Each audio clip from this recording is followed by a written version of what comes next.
공시를 알아야 투자가 보인다. 여러분 안녕하세요. 공시투데이 이주연입니다. 안녕하세요. 공시투데이 이연아입니다. 네, 오늘도 기업들의 최신 소식을 발빠르게 전해드리는 공시투데이 시간이 돌아왔습니다.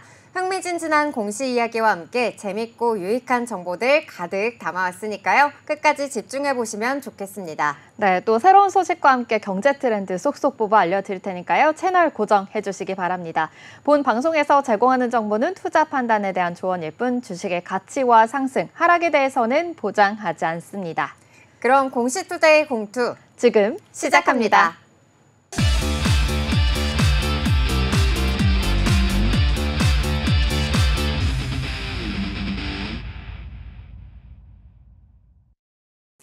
네, 먼저 공시 살펴보기 전에 9월 23일 월요일 12시 구간 지나가고 있는 우리 시장 흐름 먼저 체크해 보도록 하겠습니다.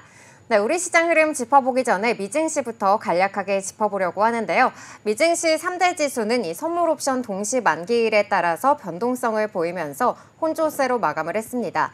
다우지수 같은 경우에는 이틀 연속 사상 최고치를 경신했는데요. 반면에 나스닥과 S&P 500 지수는 약세로 마감을 했습니다. 업종별로 살펴보면은 이 반도체는 ASML의 투자 의견 하향과 더불어서 이 퀄컴에서 인텔을 인수한다는 소식이 전해지면서 필라델피아 반도체는 1.3%대의 하락세를 나타냈고요.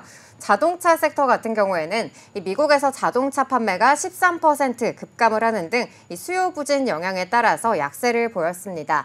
반면에 콘스텔레이션 에너지가 마이크로소프트와 20년간 독점으로 전력을 공급하겠다는 소식이 전해지면서 원자력 섹터는 강세를 나타냈습니다.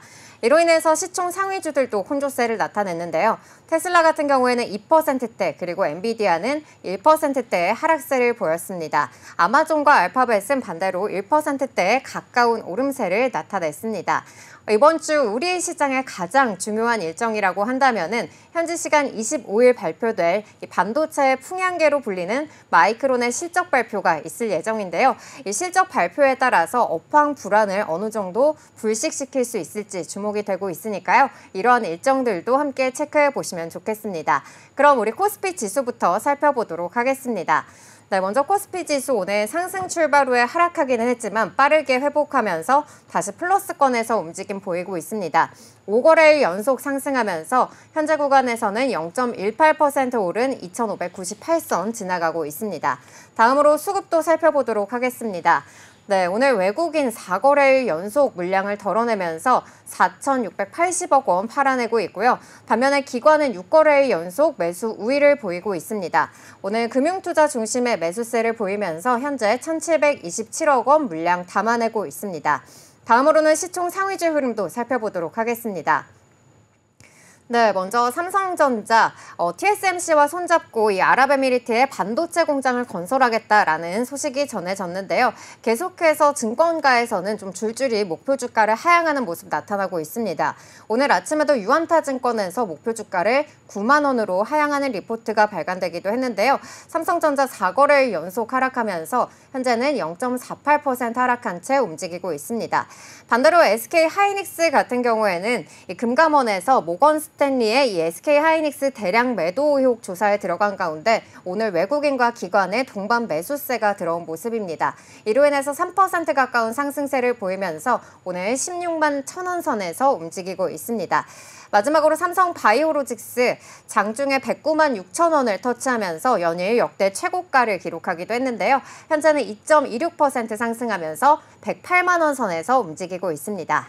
네, 이어서 코스닥도 살펴보도록 하겠습니다. 코스닥 역시나 좋은 흐름 보여지고 있습니다. 오늘 강보합에서 시작을 해서 지금 현재 0.99% 상승하며 755포인트 지나고 있습니다. 이어서 수급 상황도 살펴보도록 하겠습니다. 개인과 기관 동반 매수세 보이고 있습니다. 기관은 12시 10분 전부터 매수세로 돌아섰는데요. 외국인은 나홀로 팔자세 보이고 있습니다. 이어서 시가총액 상위 종목 살펴보겠습니다. 오늘 2차 전지주들이 좀 주목을 받고 있습니다. SK온이 10월에 미국에서 현대차 배터리를 만든다라는 소식이 전해졌기 때문인데요. 이 소식에 2차 전지주들 강세 보이고 있습니다. 에코프로 BM 4% 강세 보이고 있고요. 에코프로도 3% 급등세 보이고 있습니다. 오늘 원주는 상한가 향하고 있고요. 코칩도 26% 급등세 보이고 있습니다.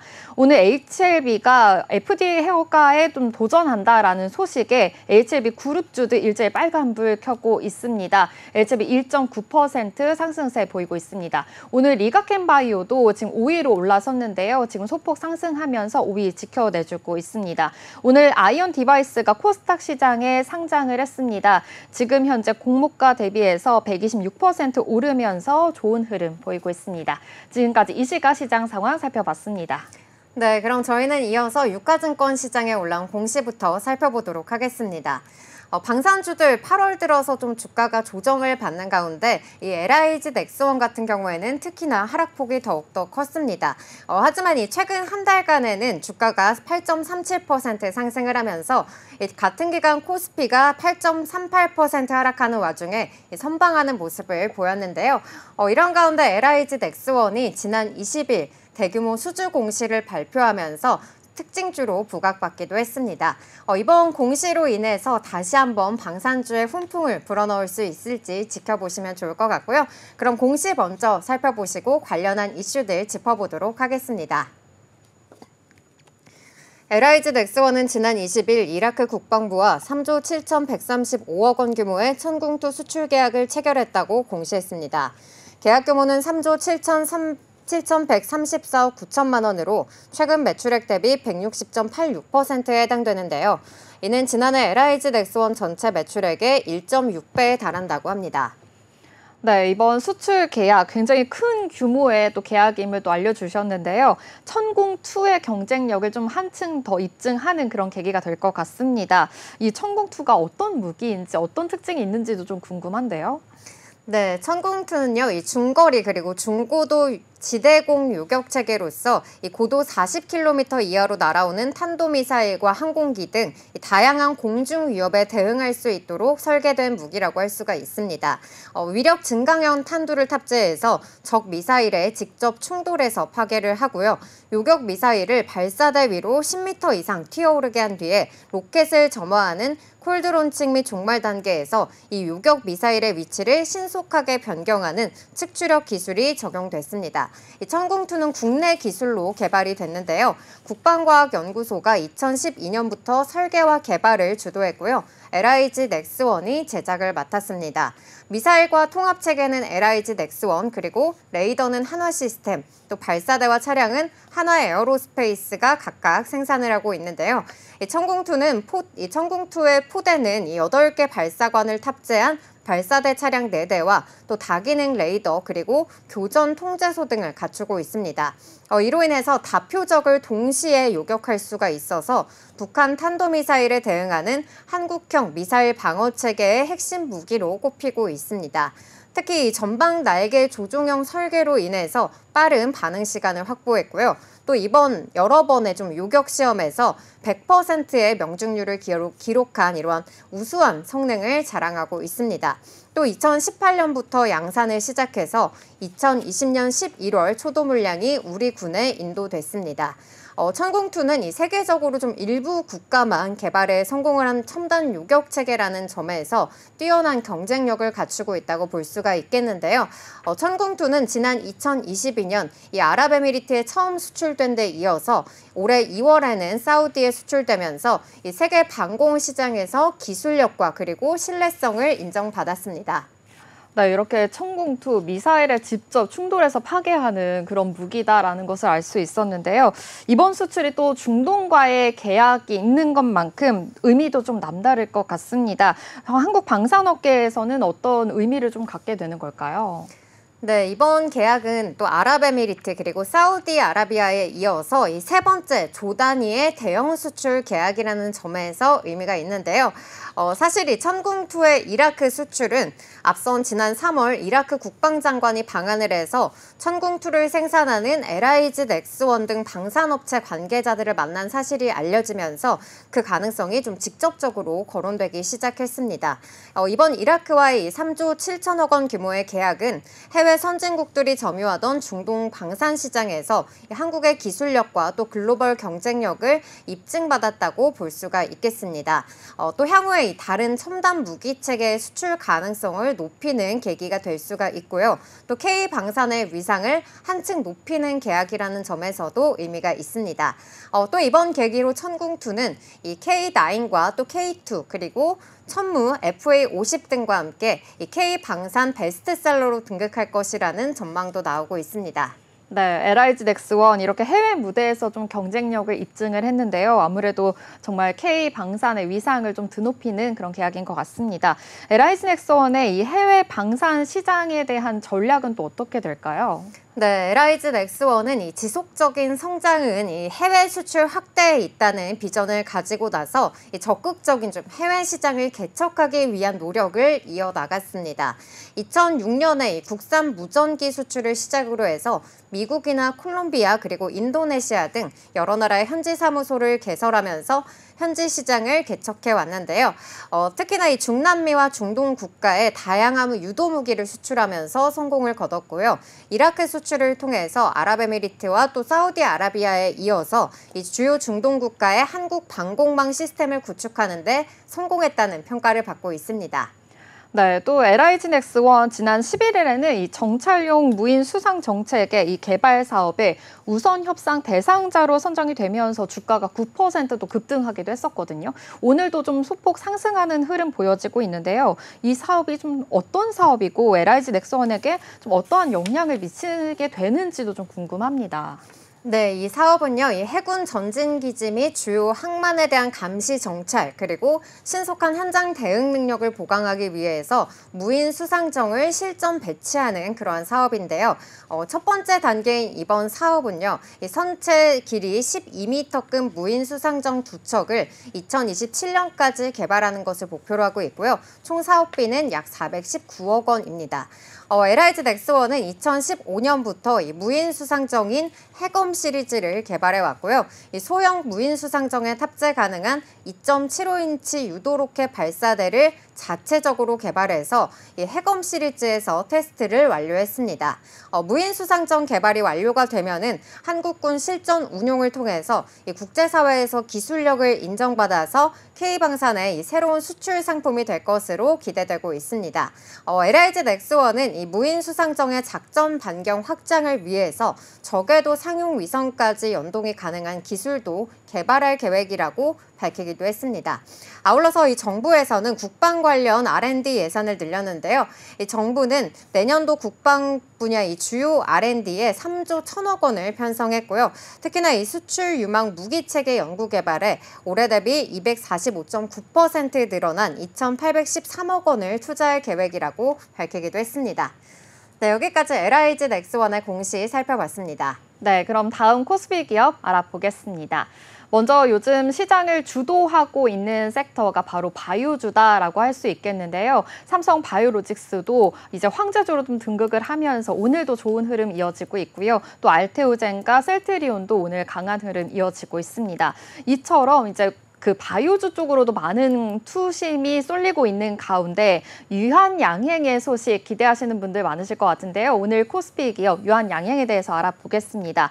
먼저 유한양행 렉나자 이야기를 안 할 수가 없을 것 같습니다. 유한양행의 국산 32로 신약 렉나자가 글로벌 최대 시장인 미국 진출에 성공하는 쾌거를 얻었는데요. 국내 제약바이오의 새 역사를 썼다라고도 볼 수 있겠습니다. 이렇게 국산 식약 중에서 9번째고요. 항암제 분야로서는 국내 최초로 미국 식품의약품 승인을 얻었다라는 타이틀까지 기록을 하면서 K바이오의 글로벌 진출에 큰 획을 그었습니다. 이렇게 세계 제약바이오 시장에서 가장 큰 비중을 차지하고 있는 분야가요. 바로 생명과 직결이 되는 항암 부분이라고 합니다. 그중 그중에서도 폐암이 이 사망률 1위인 질병인데요. 매년 세계에서는 180만 명 이상이 또 사망을 하고 있는 것으로도 알려졌습니다. 또 렉나자가 또 표적을 하고 있는 환자가요. 바로 비소세포 폐암 환자인데요. 이 비소세포 폐암 환자가 80에서 85%에 달한다고 합니다. 폐암 치료제가요. 글로벌 제약사에서도 좀 개발하기 쉽지 않은 분야로 알려져 있는데요. 이렇게 글로벌 표준으로 평가를 받고 있는 이 미국 시장에서 렉나자가 허가를 받는다는 것이 굉장히 큰 의미다라는 것을 알 수 있겠습니다. 유한양행은 또 계속해서 이렇게 신약 개발을 하면서요. 연구 개발을 하겠다라고 밝혔습니다. 네, 이렇게 국내 제약바이오의 새로운 역사를 썼다고 할 수가 있겠는데요. 유한양행은 또 지난 금요일장에서 장중에 15만 3,500원을 터치하면서 52주 신고가를 경신하는 흐름도 보였습니다. 아무래도 공급 계약 이런 체결 공시의 영향을 좀 받은 걸로 보여지고 있는데요. 공시 내용은 어떤 내용일까요? 네, 맞습니다. 이 공급 계약 공시가 있었는데요. 자세한 공시 살펴보겠습니다. 이 유한양행은 미국 제약사 길리어드 사이언스와 HIV 치료제 원료 의약품 공급을 위한 계약을 체결했다고 20일 공시했습니다. 계약 규모는 1,076억 원 규모이고요. 지난해 유한양행 매출액 대비 5.79%에 해당합니다. 계약 기간은 내년 9월 30일까지입니다. 원료 의약품은요, 완제 의약품의 주 성분으로 들어가는 원료를 뜻하는데요. 이 유한양행이 HIV 치료제 원료 의약품 공급을 위한 계약을 체결하게 되는 겁니다. 이 HIV는 몸의 면역세포가 서서히 파괴가 돼서 이 면역체계 손상을 일으키면서 각종 감염병과 또 피부암 등 악성 종양 등이 생겨서 이렇게 사망까지 이르게 되는 그런 질병인데요. 이 HIV 감염으로 인한 결과로 나타내는 증상이 좀 에이즈가 있다고 합니다. 이 HIV에 그 감염이 되게 되면요, 만성 질환처럼 좀 평생 치료제를 복용해야 하면서 관리하게 되는 그런 특성이 있는데요. 이 길리어드의 HIV 그 치료제가요, 빅타비입니다. 이 빅타비가 2019년에 출시가 됐고요. 유한양행은 2003년부터 길리어드 사이언스와 함께 BC형 간염 치료제 분야를 계속해서 협력해 오고 있는 그런 상황입니다. 네, 여기까지 면역결핍 바이러스 치료제에 대한 공급 계약 공시를 함께 살펴봤는데요. 또 이 미국 제약회사인 얀센과 이 폐암 신약 이 개발을 좀 종료하겠다 이러한 공시도 전해지기도 했다면서요. 네, 맞습니다. 이 유한양행이요, 미국 제약회사 얀센과 4세대 EGFR 변이 표적 항암제 공동 개발을 종료하겠다라고 공시했습니다. 기존 항암제의 효능이 입증이 됐기 때문에 추가 개발에 대한 필요성이 떨어진 거에 대한 결정이 따른 겁니다. 4세대 EGFR 그 변이 표적 항암제 공동 개발을 종료하면서요.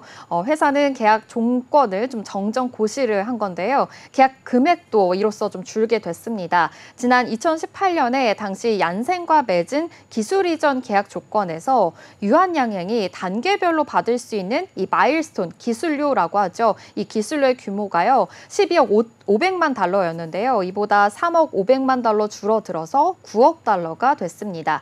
연구 개발 종료 배경에 대해서 이 유한양행 측은요, 얀센 측이 아무래도 추가 개발 필요성이 좀 줄어든 것으로 판단했다라고 전하면서요. 이 4세대 항암 물질은 지난달 미국 FDA에 허가한 이 3세대 그 폐암 치료제인 이 렉나자의 후속 신약으로 개발돼 왔습니다. 이 EGFR 그 2차 저항성 변이 발생률이 현저하게 좀 감소하게 돼서요. 이 추가 개발성이 좀 필요가 없다, 개발 필요성이 없다라는 것을 밝히게 된 건데요. 4세대 신약을 개발을 하게 되더라도 렉나자와 3세대 치료와 비교해서 임상적으로 큰 차이가 없을 것으로 판단을 한 겁니다. 현재로서는 다음 단계 신약이 필요하지 않을 만큼 이 렉나자의 임상 결과가 굉장히 좋다라는 판단으로 해석이 됩니다. 또 이렇게 두 개의 공시로 인해서 계약 공시와 이렇게 연구개발 종료 공시로 인해서 지난 점거일에 15% 급등하는 흐름도 보였었죠. 역시나 좀 바이오가 금리 인하 대표 수혜주이니만큼 좀 미국 연준의 이런 빅컷으로 인해서 겹 호재가 또 쌓인 것으로 파악이 되는데요. 오늘 주가 흐름도 살펴보면요, 전거래일보다는 아니지만 지금 0.83% 상승하면서 14만 6,600원 지나고 있습니다. 네, 이렇게 유한양행 4세대 표적 항암제 개발을 포기할 정도로 렉나자가 굉장히 잘 만들어졌다라고 해석을 해볼 수가 있을 것 같은데요. 렉나자에 대한 이 기술료를 또 수령받을 예정이다, 이런 소식도 전해졌다고요. 네, 맞습니다. 이 글로벌 제약사 존슨앤존슨의 이 자회사 얀센이요, 이 기술 수출한 비소세포 폐암 치료제 렉나자에 대한 상업화 기술료 6천만 달러, 우리 돈으로 하면요 804억 원을 수령할 예정이다라고 밝혔습니다. 이번 기술료는 유한양행이 개발해서 이 얀센의 기술 수출한 렉나자와 또 J&J의 이 표적 항암제 리브리반트의 병용 용법이 지난달 FDA 승인을 받고요. 또 상업화에 진입을 하게 되면서 이 단계별 기술료라고 볼 수 있겠습니다. 유한양행은 해당 기술료를 60일 이내에 수령할 예정이라고 밝혔습니다. 이 유한양행의 렉나자가요, 오픈 이노베이션의 대표적인 성공 사례로도 꼽히고 있는데요. 2014년에 유한양행은 매출 1조 원을 돌파하면서 제약업계 매출 1위에 올라섰습니다. 당시에 이렇게 신약 파이프라인을 비롯해서요, 그 R&D, 연구개발 분야에서는 선택과 집중이 필요한 시기였는데요. 유한양행이 이때 이렇게 발빠르게 극복을 하고자 오픈 이노베이션이라는 이 개방형 R&D 투자 환경을 구축을 했습니다. 국내외에서 여러 바이오텍으로부터 기술을 도입한 뒤에 자체 개발하는 오픈형 신약 개발 방식을 택한 건데요. 이렇게 오픈 이노베이션을 통해서 바이오 회사들은요, 자금난을 해소할 수 있는 투자를 받게 될 수 있게 됐고요. 그리고 제약사들은 2일차 검증된 기술 도입을 통해서 불확실성을 줄이고 시장에 빠르게 진입할 수 있게 됐다라는 장점을 가지고 있습니다. 이렇게 동반 성장 세택의 구축도 가능하게 된 건데요. 렉나자가 이거에 대한 대표 사례다라고도 볼 수 있겠습니다.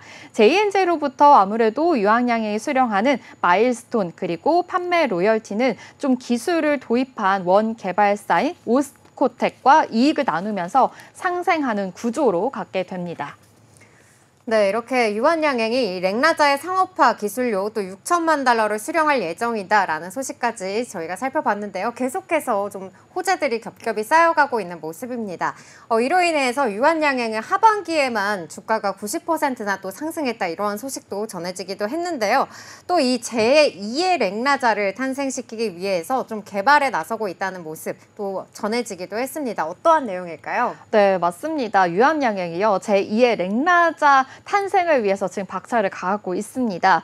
조욱재 사장은 이번 승인이 하나의 통과점이 돼서 R&D 투자를 통한 이 글로벌 혁신 신약 출시와 함께 이 유한양행의 글로벌 탑 50 달성을 위한 초석이 됐으면 한다라고 밝히기도 했는데요. R&D 측은 빠른 시일 내에 혁신 신약 2개를 이상을 또 글로벌 시장에 론칭을 해서 글로벌 52 제약사로 도약하겠다라고 밝혔습니다. 이 면역 항암제와 알레르기 치료제가 렉나자의 뒤를 이을 것으로 전망하고 있습니다. 면역 항암제는요, 이 호주와 한국에서 글로벌 임상 1상을 진행을 하고 있는데요. 이 유한양행이 ABL 바이오와 함께 공동 연구를 통해서 개발 중에 있습니다. 사람 상피 세포 성장 인자 수용체 2라고 하는 이 기반으로 해서요, 면역 항암제 후보 물질을 개발하고 있고요. 이 헐2의 개발 종양 세포에 특이점으로 결합을 해서요, T 면역 세포 활성 수용체를 자극을 해서 이 면역 세포의 항암 작용을 계속해서 증가하고 이 종양 특이점의 면역 활성을 더 높인다라는 방침입니다. 또 동시에 이 종양 세포의 성장을 억제하는 이중 항체다라고도 볼 수 있겠습니다. 또 알레르기 치료제도 지금 개발 중에 있는데요. 최근 인상적인 이 임상 결과를 발표하고요, 기대를 더욱더 모으고 있습니다. 국내 바이오 기업 GI 이노베이션으로부터 지금 기술 도입을 또 받고 있고요. 기존의 치료제 대비해서 더 강력하고 또 지속적이다라고도 볼 수 있겠습니다. 현재 임상 1B상을 진행 중에 있고요. 만성 두드러기 환자에게 이 예비적 개념 증상 임상 1상도 진행하고 있다는 소식까지 밝혀졌습니다. 네, 여기까지 유한양행의 공시까지 살펴봤고요. 그럼 저희는 지금까지 살펴본 코스피 기업 2개에 대한 공시도 살펴보도록 하겠습니다. LIG 넥스원은 지난 20일 이라크 국방부와 3조 7천억 원 규모의 천공투 수출 계약을 체결했다고 공시했습니다. 계약 규모는 3조 7,134억 9천만 원으로 최근 매출액 대비 160.86%에 해당되는데요. 이는 지난해 LIG 넥스원 전체 매출액의 1.6배에 달한다고 합니다. 이번 계약은 먼저 아랍에미리트, 사우디아라비아에 이어 세 번째 조단위 대형 수출 계약이라는 점과 향후 다른 첨단 무기 체계의 수출 가능성을 높이는 계기가 될 수 있다는 점에서 의미가 있는데요. 한편 이번 계약은 주요 중동 국가의 한국 방공망 시스템을 구축하는 데 성공했다는 평가를 받고 있습니다. 유한양행 공시 요약입니다. 미국 제약사 길리어드 사이언스와 HIV 인간 면역 결핍 바이러스 치료제 원료 의약품 공급을 위한 계약을 체결했습니다. 계약 규모는 매출액 대비 5.79%에 해당하고 계약 기간은 내년 9월 30일까지입니다. 유한양행이 미국 제약회사 얀센과의 4세대 EGFR 변이 표적 항암제 공동 개발을 종료합니다. 기존 항암제의 효능이 입증됐기 때문에 추가 개발 필요성이 떨어진 데 따른 결정입니다. 유한양행은 제2렉나자 탄생을 위해 박차를 가하고 있습니다. 이른 시일 내에 혁신 신약을 2개 이상 개발하고 글로벌 시장에 론칭해서 글로벌 52 제약사로 도약하겠다라고 밝혔습니다. 면역 항암제와 알레르기 치료제가 임상 중에 진행 중에 있습니다.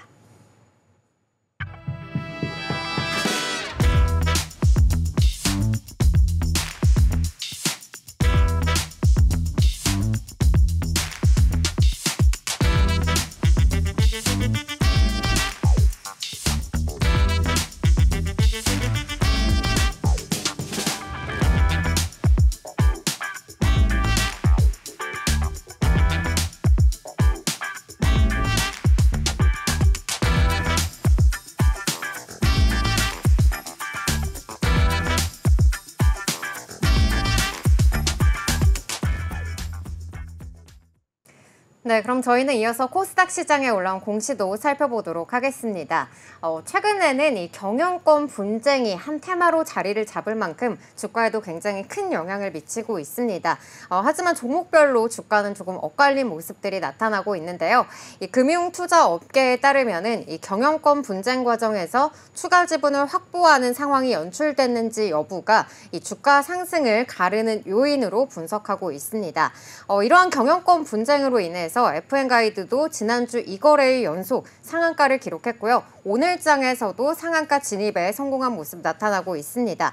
어떠한 이유로 좀 이러한 분쟁이 나타나게 된 건지 먼저 FN가이드의 임시주총 공시부터 살펴보도록 하겠습니다.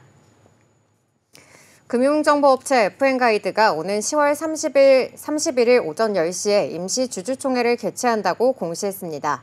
이번 주총에서는 권영석, 권영훈, 서명석, 김현전 등 4명의 기타 비상무이사 선임건이 주요 의안으로 다뤄질 예정인데요. 선임 대상자는 권영석 화천기계 대표이사 총괄사장, 권영훈 화천기계 대표이사, 그리고 서명석 전 유한타증권 대표이사와 김현전 전 홍콩자산운용 대표입니다.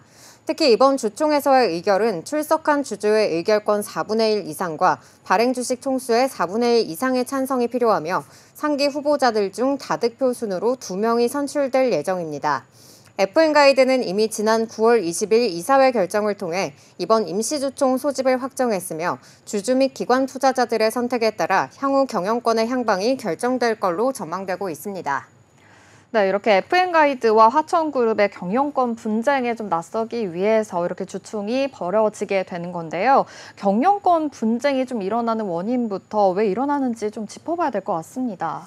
네, 말씀해주신 대로 이 김근호 전 FN가이드 대표는요, 이 FN가이드의 창업자이자 2대 주주로서 이 화천그룹의 경영권 장악 시도에 맞서서 이 임시주총 소집 허가 소송을 제기했습니다.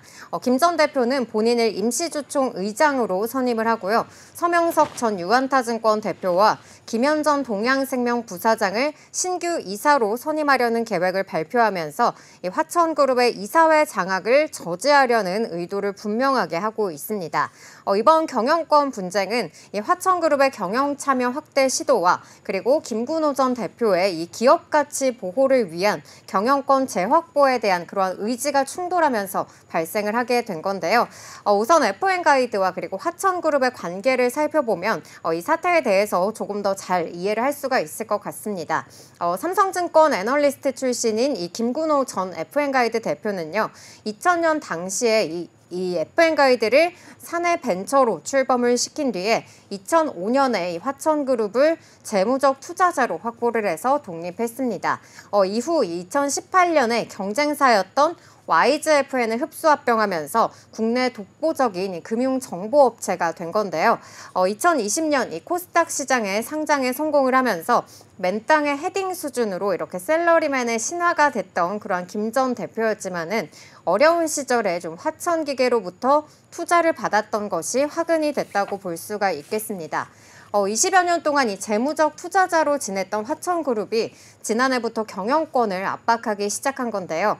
권영석 화천기계 화천기공 대표는 돌연 지난해 9월 유병진 사내이사 선임 등 이 4명의 이사 선임 안건 통과를 위한 임시 주주총회를 소집 요청을 했었고요.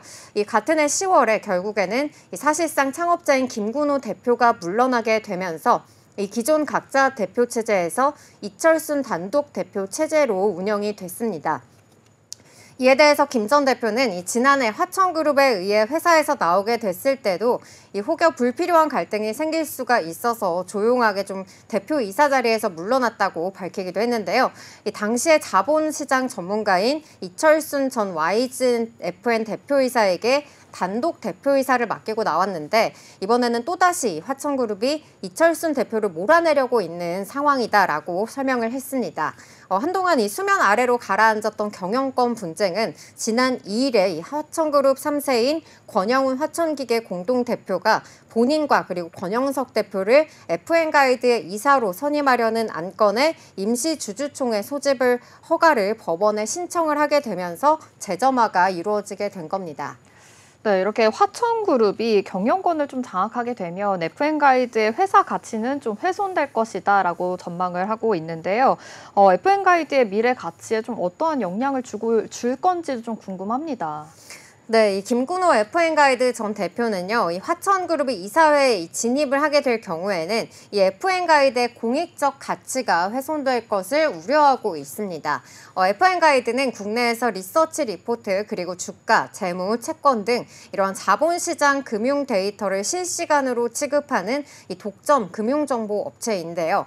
이 때문에 FN가이드는 자본시장에 대한 이해도가 높은 전문가들이 경영을 해야지 이 기업 가치를 유지할 수 있다는 입장입니다. FN가이드 측에서는 화천기계 및 화천기공과 같은 이런 제조업 기반의 이 기업들이 금융정보 업체를 적절하게 경영할 수 있을지에 대한 의문을 제기하면서 김 전 대표는 자신이 경영권을 잡아서 기업 가치를 직접 지켜야 한다고 주장하고 있습니다. 또 회사의 비전과 전략에도 혼란을 줄 가능성이 있다고 하는데요.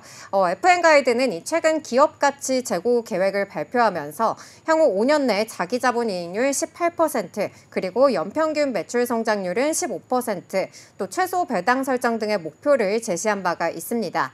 이러한 계획은 자본시장 전문가들이 주도하는 경영진의 전략적 판단에 기반하게 된 건데요. 화천그룹이 경영권을 주도하게 된다면은 이러한 계획들이 수정이 되거나 또 아예 무효화될 가능성이 있고요. 이는 투자자들에게 혼란을 줄 수가 있고 회사의 미래가치 제고에 대한 신뢰를 떨어뜨릴 수도 있습니다. 이로 인해서 이 소액주주 및 기관 투자자들에게 부정적으로 받아들여질 경우에는 이 회사의 주가에도 악영향을 미치게 됩니다.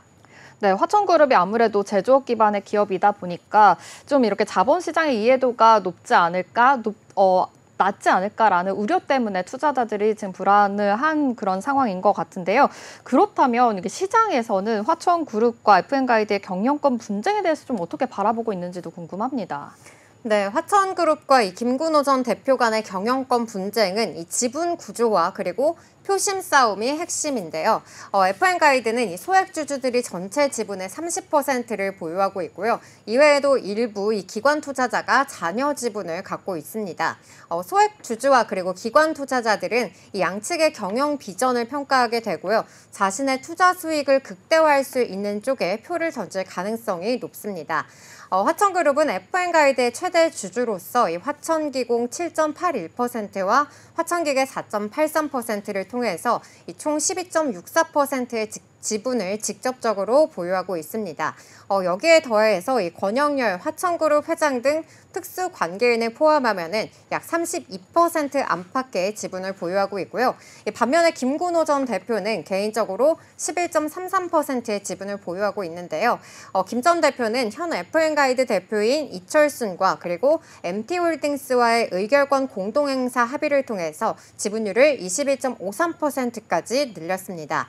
이렇게 화천그룹이 다수의 지분을 확보하고 있기는 하지만 과반수의 지분을 확보하지 못한 상황에서 이렇게 소액 주주들의 표심이 경영권 분쟁의 승패의 변수로 작용할 것이다라고 전망이 되고 있는 상황인데요. 이에 따라서 시장에서는 이 소액 주주들이 김 전 대표의 전문성 유지 전략에 동조를 하게 될지 아니면 화천그룹의 안정적인 경영 기반의 표를 던질지에 관심이 쏠리고 있습니다. 경영권이 화천그룹으로 넘어가게 된다면은 안정적인 대주주 체제를 통해서 장기적인 운영이 보장될 수 있다. 이러한 의견들도 일부 나오고 있긴 하지만 이 금융시장에 대한 이해가 부족한 화천그룹이 회사의 비전을 좀 지속적으로 실현시킬 수 있을지에 대한 의문은 여전히 좀 남아있는 상황이고요. 이 김 전 대표가 승리를 하게 된다면은 전문성을 바탕으로 한 기존의 경영 전략을 유지하고 또 이 FN가이드의 성장 전략을 더욱더 확고하게 할 수 있을 걸로 기대되고 있습니다. 따라서 이번 경영권 분쟁은 이 소액 주주들과 그리고 기관 투자자들의 표심이 어디로 흘러가게 될지에 따라서 승패가 갈릴 걸로 시장에서는 내다보고 있습니다. 여기까지 FN가이드의 공시 살펴봤습니다. 네, 다음 코스닥 기업도 알아보겠습니다. 제가 준비한 코스닥 기업은 코세스입니다. 요즘 글로벌 인공지능 투자자들이 주목하고 있는 새로운 시장이 바로 온 디바이스 시장인데요. 반도체 사업은 좀 앞으로도 계속해서 성장할 수밖에 없는 만큼 좀 펀더멘털이 탄탄하다라고 시장은 말하고 있습니다. 이 코세스가요, 바로 온 디바이스 관련돼서 많이 또 주목을 받았었는데요. 먼저 이 코세스가 1991년 고려 반도체 시스템으로 설립된 회사입니다. 2006년에 코스닥에 상장을 했고 2000년 초중반에 이 레이저 기술을 좀 특화하면서 반도체 후공정 전문 업체로 변신을 했습니다. 그리고 2018년 코세스로 사명을 변경을 하게 된 겁니다. 주력 제품으로는요, 이 반도체 칩과 PCB 기판을 연결해주는 이 미세한 볼을 이용해서요, 반도체 PCB 판에 정밀하게 붙여주는 볼 어태치 장비다라고 볼 수 있겠는데요. 삼성전자와 SK하이닉스 그리고 해외 반도체 기업에 지금 공급을 하고 있습니다. 여기에 이렇게 반도체 장비에 쓰이는 레이저 기술을 좀 활용을 해서요, OLED 그리고 2차 전지 사업용 레이저 커팅 장비로도 사업을 더욱더 확대하고 있습니다. 먼저 공시 살펴보기 전에 좀 주가 흐름부터 살펴보면요. 올해 초에 이렇게 코세스가 온 디바이스 인공지능 시장에 대한 대표 수혜주로 좀 꼽히면서 주가 급등세가 이어지기도 했었습니다. 한때는 21,950원까지 오르기도 했는데요. 오늘은 좀 소폭 지금은 오늘도 좀 상승하는 흐름 보여지고 있습니다. 3.32% 상승하면서 9,020원도 지나고 있습니다. 좀 올해 초에 이렇게 상승을 했지만 점점 주가가 떨어지긴 했었지만 오늘 이렇게 다시 올라오는 모습 확인해 볼 수 있겠는데요.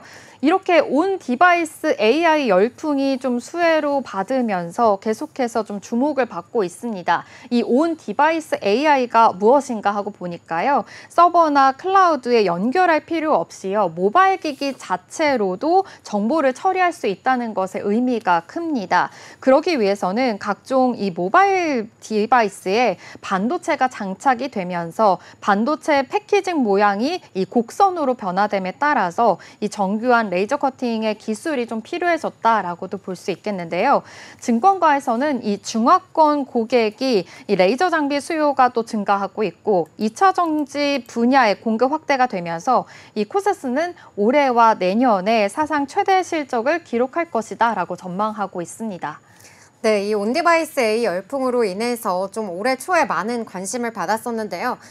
요즘 최근에는 좀 저점 수준에서 움직이고 있는 모습을 나타내고 있어서 좀 굉장히 아쉬운 마음이 듭니다. 이번에 좀 전해진 공시 내용은 또 어떠한 내용이 전해졌을까요? 네, 지난 4월에 이렇게 코세스가 미국 배터리 제조 회사와의 공급을 계약을 체결했는데요. 공시 자세히 살펴보겠습니다. 계약 상대방이 2차 전지 배터리 공정 장비 고객사인 에노빅스로 밝혀졌습니다. 공시에 따르면 계약 금액은 191억 3,978만 원인데요. 이는 매출액 대비해서 26.24%에 해당하는 규모였습니다. 계약 기간은 23년 4월 2일부터 2024년 9월 21일까지로 완료가 됐습니다. 지난달에도 공시가 있었는데요. 이렇게 주가 안정을 위한 주주가치 제고를 위해서 50억 원 규모의 자사주 취득, 신탁 계약 체결이 결정이 됐습니다. 계약 체결 기간은 신한투자증권이었고요. 계약 기간은 내년 2월 12일까지입니다. 네, 우리가 코세스 하면은 보통 뭐 반도체나 또 디스플레이 장비와 관련한 이러한 사업들을 떠올리게 되는데요. 이번 2차 전지 배터리 공정 장비에 대한 계약이 있었다라고 말씀을 해주셨는데 구체적으로 그러면 이 공시의 내용 어떤 내용일까요? 네, 이 코세스가 말씀해 주신 대로 이렇게 반도체, 디스플레이 공정 장비에 이어서 2차 전지 포트폴리오를 더욱더 늘리고 있다라는 것으로 확인이 됐습니다. 기존의 레이저 관련 공정의 기술력을 보유하고 있었기 때문에 레이저를 활용한 2차 전지 전 공정 장비를 개발해서요. 신규 고객사군을 확보한 건데요. 공시에서 언급된 이 에노빅스가요. 2007년에 미국에서 설립이 됐습니다. 또 실리콘 응급제를 활용한 리튬 이온 배터리를 개발하는 메이커다라고 볼 수 있겠는데요. 이 응급제 배터리는요. 기존 배터리 대비해서 에너지 밀도가 또 높고요. 양산 효율에 좀 기술적인 좀 장벽이 있는 것으로 확인이 됐습니다. 이 에노빅스로부터 코세스가 이 수주를 받은 물량이 지난해 이 고객사 입고와 셋업이 되면서 실제 매출액으로 산입한 덕에 이 코세스가 지난해 반도체 부분에서 이 매출 볼륨을 더 키울 수 있는 것으로 확인이 됐고요. 또 지난해 3분기 말에는요. 코세스가 470억 원 가량의 이 구매 주문을 확보하게 되면서 이 중에서 267억 원을 납품하면서 실제 매출액으로 잡히기도 했습니다. 4분기 물량까지 합하게 되면 300억 원 이상인 것으로 파악이 되고 있습니다. 코세스가 올해 1분기 들어서도 총 630억 원가량의 2차 전지 관련된 PO를 확보하는 등 이 에노비스양 공급량을 계속해서 늘려가고 있는 건데요. IB 업계에 따르면 이 올해 코세스가 2차 전지 부분에서만 1,000억 원 이상의 PO를 확보할 수 있을 것으로 보고 있습니다. 또 이번 기세만 봐서는 충분히 좀 가능한 액수다라고 시장은 파악하고 있고요. 또 여기에 이 에노빅스가요. 최근 파일럿 구간을 지나서 말레이시아의 양산을 거점을 또 구축을 하고 있습니다. 그렇기 때문에 코세스가 턴키 형태로 이 공정 장비를 입고하게 되면 향후에는 좀 안정적인 캐시플로를 확보할 수 있을 것으로도 확인이 됩니다. 이 에노빅스는 향후 15년간 총 1조 6천억 원 수준의 캐펙스를 투자를 해서요. 그 양산 공장을 신설할 것으로 알려졌는데요. 글로벌 주요 메이커 대비해서 좀 압도적인 수준은 아니지만 그래도 코세스로서는 좀 좋은 기회를 잡았다라는 평가도 나오고 있습니다. 이 에노빅스가 또 1차적으로 873억 원을 투입을 해서 이렇게 초도 양산 라인을 구축할 예정입니다. 네, 이렇게 코세스가 뭐 반도체, 디스플레이에 이어서 2차 전지 장비까지 좀 포트폴리오를 굉장히 구축하고 있다라는 모습 저희가 확인을 해볼 수가 있었는데요. 그래도 코세스가 기본적으로 이 반도체 후공정 장비 업체인 만큼 또 이와 관련한 소식도 좀 있었을 것 같은데요. 어떠한 내용이 좀 있었을까요? 네, 좀 더 자세히 살펴보면요. 말씀해 주신 대로 이렇게 반도체 후공정 장비, 또 레이저 장비, 응용 장비를 하고 있는 기업이니만큼 OLED 제조 공정 레이저 응용 장비도 제조를 하고 있습니다. 이 온 디바이스 관련해서도 요즘 또 주목을 받고 있는 것만큼 좀 강세 흐름이 이어지고 있는데요. 기존 PC와 스마트폰뿐만이 아니라 XY가 또 웨어러블 기기로부터 좀 전방 다변화도 예상보다 빨라지고 있는 시기입니다. 이 디바이스 안에서 신호 처리 속도에 대한 중요성도 커지고 있는 상황인데요. 신호 전달 속도가 크게 개선이 되고 집접도를 좀 높인 이 코세스가요. 코퍼빈 장비의 공급이 더 높아질 것으로 예상을 하고 있습니다. 이 코퍼빈은요. 기존 주력 제품보다 단가가 2배에서 3배 정도가 좀 높은데요. 아무래도 이렇게 되다 보면 매출 증가에 대한 수익성 향상도 또 개선도 기대가 되는 것으로 지금 파악이 됐습니다. 이와 함께 또 메타버스 관련주로도 주목을 받고 있습니다. 이 메타버스는요, 현실과 또 가상의 세계에서 상호 연결을 하는 그런 가상 세계잖아요. 그러다 보니까 가상현실, 증강현실, 또 혼합현실 등 다양한 기술을 좀 기반으로 구축이 됩니다. 물리적 공간을 좀 제약을 극복을 하고 전 세계 어디에서나 좀 자유롭게 활동을 할 수 있는 게 가장 큰 장점인데요. 메타버스 구현에 필요한 이 미니 LED와 마이크로 LED, 또 디스플레이용 리페어 핵심 공정 장비를 개발을 했습니다. 이 삼성전자에 또 공급한 이력이 있기 때문에 관련 종목으로도 계속해서 관심을 받고 있는 겁니다. 특히나 이 엔비디아가 삼성전자의 8단 HBM3E에 대한 평가 작업이 끝나고 이제 4분기부터 공급을 시작을 하는데요. 이에 대한 이슈로도 계속해서 호재를 받고 있는 상황입니다. 이 코세스가 또 삼성전자에 수주를 하고 있는 것만큼 함께 주목을 받고 있는 건데요. 또 코세스가 SK 하이닉스에도 함께 고객사를 두고 있는 것으로 확인이 됐습니다. 네, 우리가 메타버스 하면은 이런 VR 글라스를 이렇게 쓰고 그 안에 있는 디스플레이를 경험하는 그러한 것들을 뜻하게 되잖아요. 근데 그렇게 좀 작고 그리고 굉장히 현실감 있는 이런 디스플레이를 구현해내기 위해서는 이 코세스의 이 마이크로 LED 리페어 장비가 굉장히 필수적이라고 합니다. 그리고 이 마이크로 LED의 핵심 장비로 꼽히는 이 리페어 장비가요. 전 세계에서 또 유일하게 이 코세스만이 보유를 하고 있다고 해서 굉장히 경쟁력이 앞으로 더 부각이 될 것 같습니다. 그러면 코세스 이번 상반기까지 좀 굉장히 주가가 좋은 흐름을 나타냈었거든요. 이번 상반기 실적도 좋았을 것 같은데 이번 상반기 매출은 또 어떻게 나왔을까요? 네, 이 코세스의 매출 비중을 좀 자세히 살펴보면요. 반도체 제조용 장비와 또 자동화 장비가 35%입니다. 그리고 2차 전지 제조용 장비가 29%고요. 레이저 응용 장비가 12%로 나타났습니다. 상반기 실적으로는 매출액이 362억 원이고요. 영업이익이 2억 4천만 원 늘었습니다. 또 당기순이익은 27억 원으로 나타났습니다. 지난해 실적도 살펴보면요. 영업이익이 80억 원으로 전년 대비해서 6.1% 감소한 상황이었지만 이 매출액이 956억 원으로 31% 증가한 것으로 나타났습니다. 또 앞서 언급드렸듯이 이렇게 차세대 디스플레이로 부각이 되는 마이크로 LED 제조 공정에 필요한 이 레이저 리페어 장비가 계속해서 또 필요한 만큼 공급을 하고 있는데요. 향후에는 이 시장의 속도에 따라서 장비 수요가 더욱더 증가할 것으로 예상하고 있습니다. 또 최근에는 고정밀 기술을 요구하는 2차 전기 이 공정의 제조 장비가 수주가 또 하게 된 만큼 향후에는 이 신성장 동력 사업으로 매출에 좀 상당히 기여할 것으로 확인이 됩니다. 지금까지 코세스에 대해서 알아봤습니다. 네, 그럼 저희는 지금까지 살펴본 코스닥 기업 2개에 대한 공시 요약해 보도록 하겠습니다. 먼저 FN가이드의 공시 요약입니다. 금융정보업체 FN가이드가 오는 10월 31일 오전 10시에 임시 주주총회를 개최한다고 공시했습니다. 이번 주총에서는 권영석, 권영훈, 서명석, 김현전 등 4명의 기타 비상무이사 선임건이 주요 의안으로 다뤄질 예정인데요. 선임 대상자는 권영석 화천기계 대표이사 총괄사장, 권영훈 화천기계 대표이사, 서명석 전 유한타증권 대표이사, 그리고 김현전 전 홍콩자산운용 대표입니다. 특히 이번 주총에서의 의결은 출석한 주주의 의결권 4분의 1 이상과 발행 주식 총수의 4분의 1 이상의 찬성이 필요하며 상기 후보자들 중 다득표 순으로 2명이 선출될 예정입니다. FN가이드는 이미 지난 9월 20일 이사회 결정을 통해 이번 임시주총 소집을 확정했으며 주주 및 기관 투자자들의 선택에 따라 향후 경영권의 향방이 결정될 걸로 전망되고 있습니다.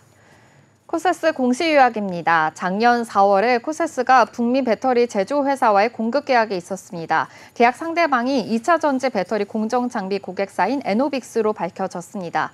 공시에 따르면 계약 금액은 191억 3,978만 원으로 이는 매출액 대비해서 26.24%에 해당하는 규모였습니다. 계약 기간은 2023년 4월 2일부터 2024년 9월 21일까지로 완료가 됐습니다. 코세스는 차세대 디스플레이로 부각 부각되는 마이크로 LED 제조 공정에 필요한 레이저 리페어 장비도 공급하고 있습니다. 향후 시장의 성장 속도에 따라서 장비 수요가 증가될 것으로 기대하고 있습니다. 또한 최근에는 고정밀 기술을 요구하는 2차 전지 공정에 제조 장비를 수주하게 된 만큼 향후 회사의 신성장 동력 사업으로 매출에 상당한 기여를 할 것으로 보입니다.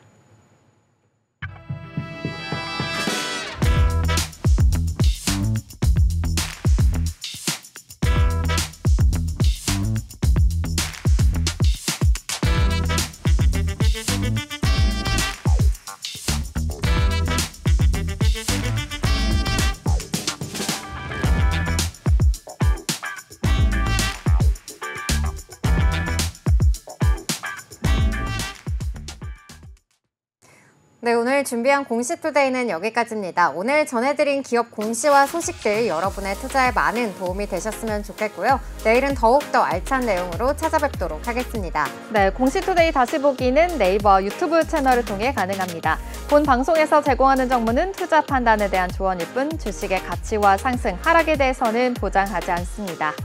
네, 그럼 오늘도 성공 투자에 한 걸음 더 나아가시길 바라면서 공시투데이는 내일 12시에 계속됩니다. 시청해주신 여러분 고맙습니다.